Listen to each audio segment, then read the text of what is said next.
Bonjour à tous et bienvenue sur Paris Turf TV pour votre quotidienne reçue 5 sur 5, l'émission du Quintet Plus et du Top 5. Pour m'accompagner aujourd'hui, j'ai la chance de recevoir un pronostiqueur que vous connaissez bien et que vous appréciez pour sa barbe et pour son bouc. Johan Gérard, bonjour. Bonjour Paul, salut à tous. Est-ce que la nuit était bonne, Johan? Oui, parfaite, mais je préfère que les gens m'aiment pour ce que je donne. Voilà, plutôt ce que vous êtes.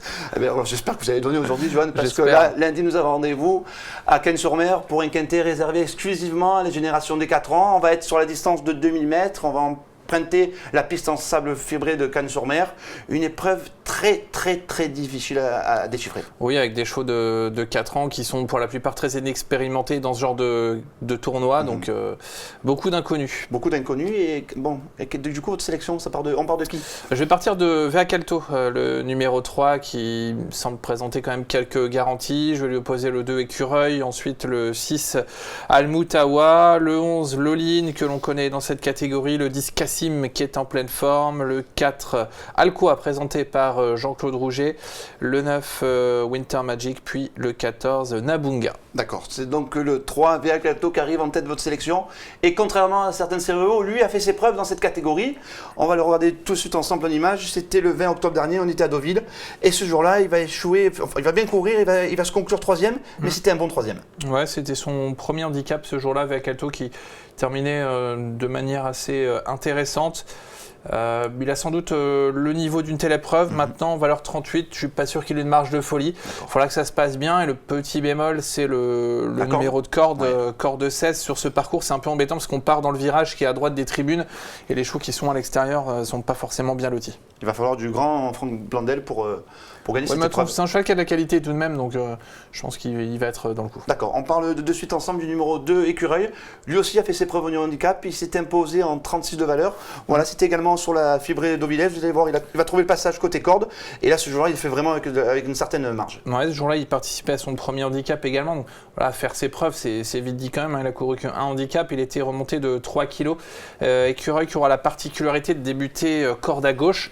Et il a jusque-là toujours couru corde à droite. Maintenant, donc ça ce fameux... Non, pas vraiment. C'est une grande piste. Cannes-sur-Mer, c'est pas forcément des tournants très serrés. Et surtout, il a hérité de la stalle numéro 2. Donc il va pouvoir être bien placé pour aborder le premier virage. Et après, Maxime Guyon fera la différence. D'accord. Je pense que c'est logique de le retrouver à cette position. Oui. D'autant que lui a hérité d'un bon numéro dans les boîtes, vous le disiez précédemment. On parle maintenant du numéro 6, Almoutawa. Alors c'est un cheval que j'aime bien.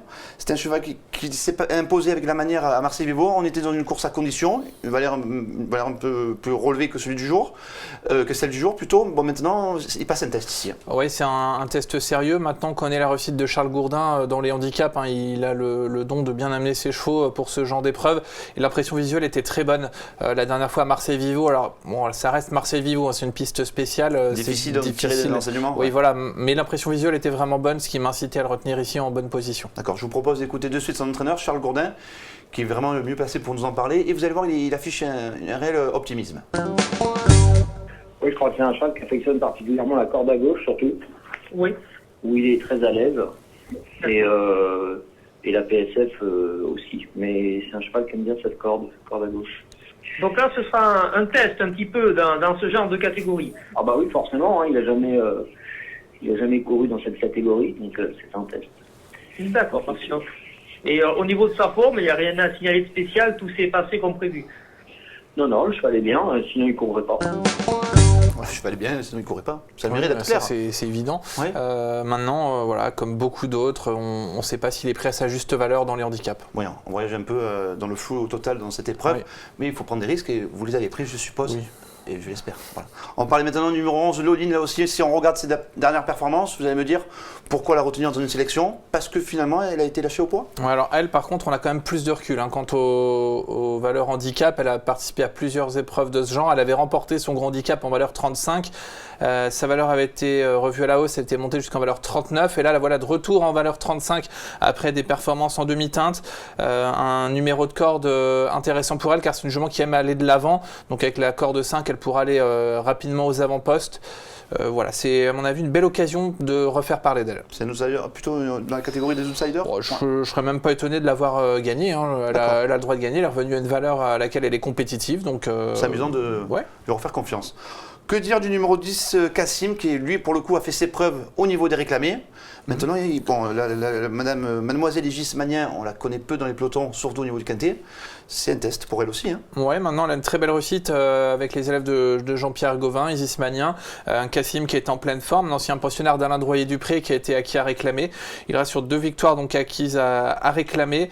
Maintenant, vous savez, dans les courses pour 3 ans, entre les réclamés et les handicaps, des fois il n'y a pas une grosse différence. Voilà, c'est un gros handicap, c'est vrai, mais le cheval est vraiment en pleine possession de ses moyens et c'est vraiment ce qui compte. Un cheval en forme, ça aide quand même, donc pourquoi pas sur la forme. Il y a une expérience du jockey, non ?